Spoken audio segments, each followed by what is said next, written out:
I'm not gonna. On the front door. Whose house is this? On the front door. Whose house is this? My boyfriend. Go ahead. Sheriff's office, if you're inside, you need to announce yourself now. These cops were about to enter a crime scene where the killer thought he planned the perfect murder.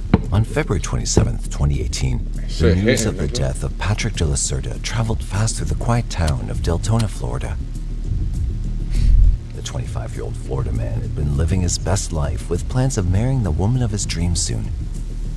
What, she betrayed her? However, his fairy tale lifestyle and his future dreams were cut short when he was savagely shot to death on a cold February day. 911, where's your emergency? Bro, like, I'm not gonna lie, like, out of all the ways of dying, I would not want to die, like, getting shot. I'm gonna keep it a buck. Like, that's type crazy, I ain't gonna hold you. Like, I could do something else. Like, dying in my sleep is, like, a way I wanna, like, feel me? But dying by getting shot? Shit. I don't know, bruh. My boyfriend's son has been shot and killed. You don't want to try CPR, correct? No, he's dead. He's cold. As the investigation began, they feared the culprit had committed the perfect crime and that the case would eventually turn cold. I'm making a phone call. I'm giving instructions. Hold on. And I'm going to have my plan put into action. This was like a plan. What kind of plan? Like a plan to do what? I guess to kill. To kill who? Patrick. Why do As the people kill? investigation Like, proceeded, more chilling twists and turns started to emerge, leading to the involvement of a number of people in this horrific crime. It doesn't make sense. It just doesn't make sense. Patrick de la Cerda was born in 1992 in Miami, Florida. His father, Max de la Cerda, was born and raised in Spain, while his mother, Patricia Ronzi, was born and spent most of her childhood in France. Eventually, the couple got married in the late 80s and moved to the United States, where they later welcomed their beloved son, Patrick, to the family. damn. Hey. We were in a big yard, plenty of pets and animals and things to entertain ourselves with. Girls in the garden exploring, looking for That's bugs fire. and animals. Like and being snakes fucking and from Spain. reptiles. Your mom Patrick's from father your worked dad in from construction Spain and and your was mom a from France. specialist in his field. Como Still, te le the bu? family wasn't considered to be rich, Hold but had a on. decent living condition. Nigga, I'm literally bilingual. Como se le bu? Yo, LeBron is... Yo, chat. On LeBron's birthday, my glorious king. You see it right there. LeBron. My glorious king is calling me. What's up, LeBron? Yeah, I'm live on stream right now. You wanna say what's up? You mad black. Hold on, let me put my brightness up. Yo, chat. LeBron called me, chat. I don't know, you can't even see him like that. Alright, that's enough. What's good, my heart? Happy birthday, gang. What's vibes? Pero, ¿qué? ¿Te vas a conectar ahorita? Bro. Now it's my fault. Gang, I've been waiting to put in pain for days, my heart.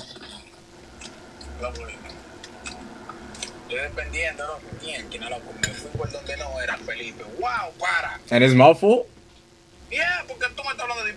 Nigga, you call me! Yo, you call me!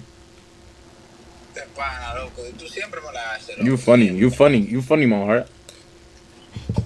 So what we doing? You want me to call cop later?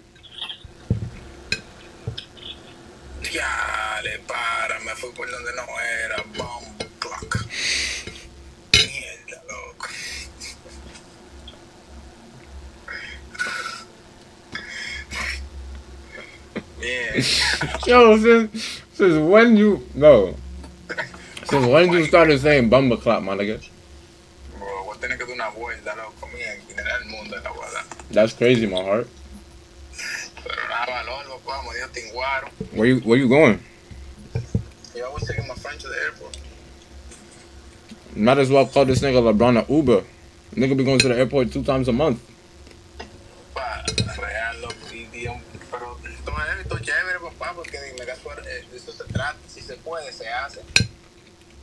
Si se puede, se da también. Claro que pues, yo pensé que ustedes iban encabrados en su casa. Who? Claro, que era usted. Oh, yeah. Bro. It was a miscommunication. That shit was a lie. Bien, que la Nanolia terminó mala. Oh, my God, bro. What? Yo, bro. Listen, how far are you from your crib? What is your problem, bro? There's no problem. It's just that I want to know how far you from your crib so I know when to end my stream. So we can get on the game because I can't play on stream yet. I have to buy something in order for me to play. I want to be 35 minutes away from my house, and now I'm 43. Bueno, oye, todo pasa por una razón. God wanted you to take the long route, nigga. So go take it and shut up. I didn't take the long route. Yo fue porque me fui mal. And it's not my fault, so I don't know who you blaming, my heart. Métete ahí, loco, trombo, que es más duro tú y yo, que es más loco. This nigga's racing. Claro. No, pues eso me va a meter por el lado, pero dime lo que tú quieres chocamos, yo no, ¿qué digo? Pennsylvania Part 2? Oh, pues yo te digo toda la maldad, yo estoy cansado que estoy.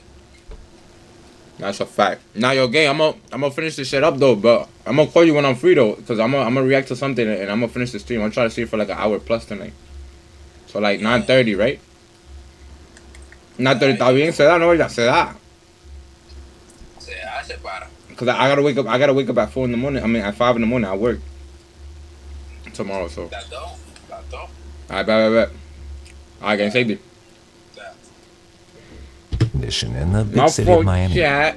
My fault. After Patrick graduated high school, he decided to follow his father's footsteps into the Wait, field hold of... on.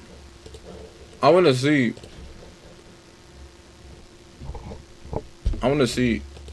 if they don't even have WWE in here today. Ain't no way.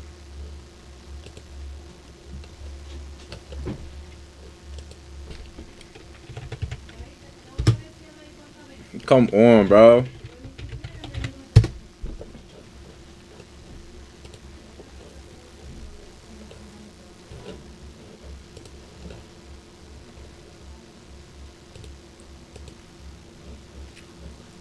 Wait, I could dead sign in. Hold on, chat.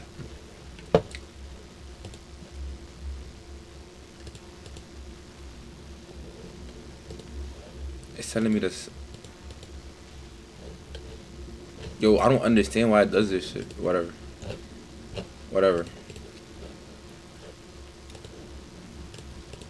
construction. He continued with his studies as well and even enrolled in a reputed university. After 25 years of happy marriage, Patrick's parents announced they were getting a divorce while he was still in university. The divorce was, however, quite amicable. Patrick's mother, Patricia, decided to move to Deltona, Florida, where she soon remarried. Patrick, however, decided to stick by his father's side and continue working in the construction field. All of a sudden she get married again? Fuck out of here. Father and son were respected by everyone in Miami and were even sought-after professionals in the construction industry. Despite the divorce of the parents, the family still remained close. They were on friendly terms, staying in touch with each other, calling and communicating regularly, and were always ready to help each other whenever needed. Patrick paid regular visits to his mother in Deltona and would tell her everything that was happening in his life, sharing with her all his joys and experiences. Patrick was an extremely attractive young man and received a lot of attention from the opposite sex. However, being brought up in a household where love and respect were valued attributes, Patrick never settled for fleeting affairs or casual flings. From the very beginning, Patrick hoped to find a girl whom he could date with the intention of marriage and starting a family. Fortunately for him, Patrick did meet the girl of his dreams on a casual dating app. He'd registered his name and profile on the dating site somewhat unwillingly after being hounded by a friend to join. One warm evening in July 2017, bored, Patrick decided to surf through the profiles of the girls on the app. While casually clicking through profiles, a beautiful brunette caught his attention. She had big eyes and a cheerful smile that completely enchanted Patrick. He decided to start a conversation with the stranger in hopes of building something more in the future. The woman replied to his text, and an easygoing conversation followed. The woman's name was Jessica Devnani. She was born in 1988 in the city Volcano of Orlando, Bay. located in the central part of Florida. That's Volcano Bay. That After shit is graduating from high fire. school, she enrolled in a local university where she studied banking. I went last year. She got a job at a bank branch in Orlando after graduation and started working there. Jessica was also smitten by Patrick and would constantly text him through the app for days before deciding to exchange numbers. Then they'd call each other every evening to casually talk about their day. The couple soon developed a sense of mutual admiration and trust and planned to meet each other in real life. The problem was that they lived in different parts of the state of Florida. Orlando, Miami. In the end, they decided to choose a location that was halfway between the two. Kissimmee. On their very first date, Patrick realized that Jessica was indeed the girl for him. Right then, he began planning a future with her in it. Already? Jessica, although 4 years older than Patrick, was also completely smitten with him. As he returned back home, Patrick decided to call his mother to let her know that he'd found the girl of his dreams. They conversed for a while, and Patricia was really happy for her son. Patrick and Jessica's long-distance relationship continued for several months. The couple would rent a hotel room and stay with each other on the weekends while talking on the phone for hours on weekdays. Their relationship grew deeper, and finally, Patrick decided to take his next step. Patrick, desperate to live together with Jessica, decided to move to Deltona in December 2017. He bought a house near his mother's place and began preparing to welcome Jessica, although she couldn't leave work immediately to move in with them at first. On the eve of the new year, Jessica came to stay the night with Patrick in his house. Patrick had prepared fireworks for her in his backyard, and as she sat admiring the sparkles in the sky, Patrick got down on one knee and pulled out a ring. He asked her if she'd be his wife, and she immediately said yes. Just popped the question, and he's like, "Will you marry me?" And I was like, "Yes, of course." I wasn't expecting it. Patrick told her that he'd searched and searched for the perfect ring for her, but had no luck. So he'd ordered a custom ring from the jewelry workshop, an exclusive ring which he designed himself. I'm gonna get my dairy ring. 2 months had passed since the proposal, and the preparation for the wedding, along with a housewarming party to be held in the spring of 2018, had started in both the families. They decided to hold the grand wedding party either in Miami, along the shores of the Atlantic Ocean, or in Deltona at Patrick's mother's place. Everyone was happy, especially Patrick and Jessica. They were both looking forward to their future together, but fate had other plans. Like that nigga on TikTok. February 26, 2018 was a normal day like any other. Patrick had called Jessica that night before going to bed, promising to call her later the next day. Damn, but unfortunately, he never did. On February 27, 2018, Max de la Cerda, Patrick's father, got a call from a courier that he had a parcel for Patrick, but no one was opening the door. He added that Max's number was given as an additional contact number, since Patrick wasn't picking up his phone. He felt as if something wasn't quite right, but since he was at work and couldn't go to check on his son or pick up the parcel, he decided to call Jessica. When Jessica told Max that she'd been trying her son's phone since the morning but got no response, Max immediately knew that something was wrong. He told Jessica to go check up on him, so she dropped everything that she was doing and rushed to Patrick's house. When Jessica reached the house, she saw Patrick's car in the driveway, which meant that he must still be in the house. Pulling out the spare key, Jessica began calling out to Patrick, but got no response.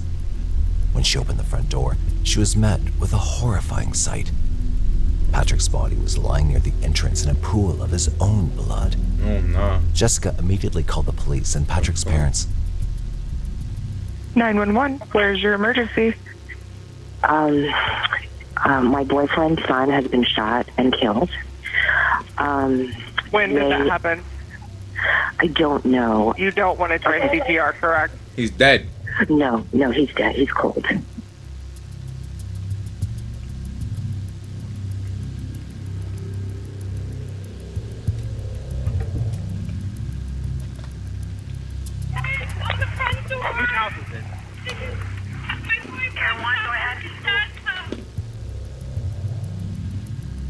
Wait, I thought you had a house in near his mom's crib. Sheriff's office, if you're inside, you need to announce yourself now.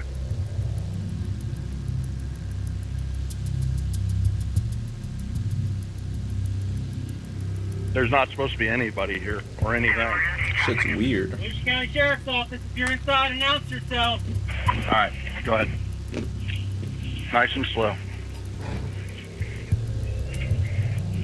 This building is secure. Are there any others that we need to clear?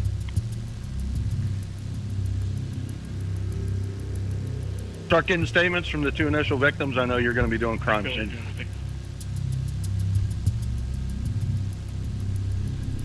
And a good one. When police goes. arrived at the scene, they saw Patrick's body lying lifeless with 4 gunshot wounds in his body. 4 is crazy. When the case reached the media, the people of Deltona followed the case closely. Deltona wasn't accustomed to a lot of violent crimes as opposed to other cities in Florida. Thus, the case sparked interest among the residents. After investigating the crime scene, detectives were sure that this act was committed solely for the purpose of murdering Patrick. There were no valuable items missing, which ruled out the chances of burglary. An accidental shooting was also ruled out, since Patrick's body had a number of bruises which were obtained when he fell from the stairs leading to the second floor. Police believed that the killer was lying in wait for him on the second story. When Patrick went upstairs, the killer shot him in his thigh, causing him to fall down the stairs. Then the perpetrator proceeded to shoot him in the chest and twice in his head, killing him. Damn. The murder weapon wasn't found at the crime scene, but ballistic reports confirmed that it was a rather rare model of pistol that was not easy to obtain. The first shell casing was found on the second floor, while 2 other shell casings were found downstairs. However, the 4th shell casing was missing.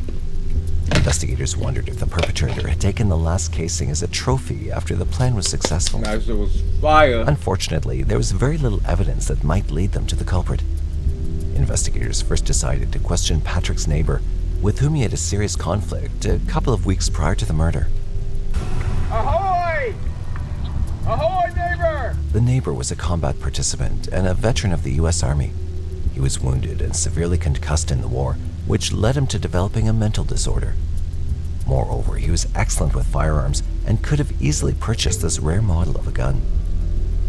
In December of 2017, the veteran mistook Patrick for a burglar and opened fire. Fortunately, no one was harmed and the neighbor was hospitalized at a psychiatric hospital afterward because his mental health had further deteriorated. After he returned back home from the hospital, he would consistently follow Patrick around and call him a spy. The fuck? The neighbor could indeed have a motive to murder Patrick due to his unhealthy imaginations of Patrick being his rival. The man truthfully confessed his hatred for Patrick, but also added that the day Patrick was murdered, he wasn't present at his home, which was later confirmed by multiple other people. Thus, the police had to let him go. Having no other clues to proceed further, detectives decided to go through everything that they'd gathered while investigating the crime scene. They discovered that the hard disks that recorded the CCTV footage were missing. Without a single shred of physical evidence, be it fingerprints, shoe prints, or DNA, investigators realized that the murder was premeditated and carried out perfectly, thus fearing that the case would eventually turn cold. Detectives, however, did not give up. Next, they questioned Jessica, and to their surprise, Jessica immediately told them that she knew who had murdered her fiancé. He called you this morning. Yeah, on my work phone because he's not allowed to call me, so I got scared. That's when I texted Patrick. When investigators asked who she had in mind, Jessica replied that it was Gregory Bender, an ex who never left her life and always shadowed her wherever she went. First of all, her life before Jessica always shadowed her wherever she went. First of all, what the hell is that? Look how she looked, and then the nigga that she get her is her ex. What the hell is this? I'm sorry, but come on, bro, Jessica. She went. Jessica. Before Jessica met Patrick through the dating app, she was in a relationship with a man named Gregory Bender. Gregory was a wealthy businessman who owned his own investment fund. He'd first met Jessica when she was still in school. He was 20 years older than her, but keeping this difference aside, she was there for the money. Would always spoil her with expensive gifts and take her to fancy resorts and vacation spots. Jessica was totally enamored with this wealthy man at first. However, Jessica soon noticed odd behaviors from her lover. Gregory began to try to control whatever activity Jessica did in her day-to-day life and would even stalk and follow her wherever she went. He'd keep track of all the people she'd talked to and if Jessica happened to have an admirer, he'd immediately get rid of them through threats and other forms of intimidation. However, when it came to Gregory himself, he'd share nothing about his personal life with Jessica. The relationship lasted for 8 years, but during this period, Gregory never introduced Jessica to his family or friends. They'd only meet, spend time together, or go for vacation whenever Gregory felt like it, and Jessica would never have a say in anything. Gregory would also never invite Jessica to his house, arguing that he was busy every time she brought it up. Jessica told him that she wanted to get married and start a family, and she'd break off this relationship if Gregory didn't have the same wishes. In response, Gregory gave her a ring, promising to marry her soon, but no plans were made after that. A huge twist was awaiting Jessica. One day, Gregory had a car accident and ended up being admitted to the hospital. When Jessica heard about the wreck, she immediately went to check up on him. While driving past his house toward the hospital, she saw that someone was home. She thought that his parents might be there and decided to stop by and grab some clothes and other necessities that Gregory might need while staying at the hospital. When she rang the bell, however, she came face to face with a woman she'd never seen before. When she asked her who she was, instead of replying, a woman asked her the same question. Baffled, Jessica showed her the ring that Gregory gave her, saying that she was his fiancée. The woman laughed and told her that she was mistaken because she was Gregory's wife, Damara Sanchez Bender. Kind of shocked. I kind of showed her my ring. I'm his fiance. And she's like, well, I'm his wife. And she showed me her ring. And I was like, what? After discovering Gregory's secret, Jessica ended things with Gregory, who'd been lying to her for more than 8 years. They were together for 8 years. However, bro. Gregory was not ready to let Jessica go. He desperately begged and pleaded with her, saying that he'd divorce his wife and marry her instead. Jessica decided to give him one last chance, but when nothing changed, she ended things completely. Tired of being treated as a mistress to a married man, Jessica longed for true love that finally landed when she met Patrick. When she and Patrick began their relationship, she told Gregory to never contact her again. Gregory, however, had different plans. At first, Gregory tried to plead his way with Jessica, promising her once again that he'd divorce his wife and marry her. But when Jessica didn't comply, his behavior started getting more aggressive. He'd often leave threatening texts and harass her. When nothing was working, Gregory decided to cross yet another line. He hired professionals to hack into Jessica's account in order to check on who she was communicating with. Wildin'. That's when they came across Patrick de la Cerda, who at that time knew nothing about this man. Gregory had also wanted to meet up with Jessica one last time. She agreed, thinking it would be a casual meetup, but after sitting down with him in the restaurant, Gregory kept touching her hands and thighs. Jessica, upset by this behavior, got up and left. Apparently, Gregory had hired a professional to take videos of them in secret while setting up the meeting with Jessica. Later, videos of them were sent to Patrick, which resulted in the couple's breakup. Soon, however, they reconciled, and Gregory realized he had to figure out a different plan. Wildin'. He decided to choose Patrick as his target. He's wildin'. He would message me saying if I didn't leave Patrick, he would harm Patrick. After completing his background check and obtaining his number, Gregory started to send threats to Patrick as well. Bianca. He was trying to force him to break up with Jessica and stop calling her his fiancée. Patrick, however, did not react at all to the threats. He believed it would all cool down once he realized that he was not going to get Jessica back and needed to move on without her. No worries, baby. Don't stress about it. It's no big deal. I'm not going anywhere. There's nothing else you can do. Talk your shit. Jessica, on the other hand, was terrified because she knew that Gregory was rich and had loads of connections.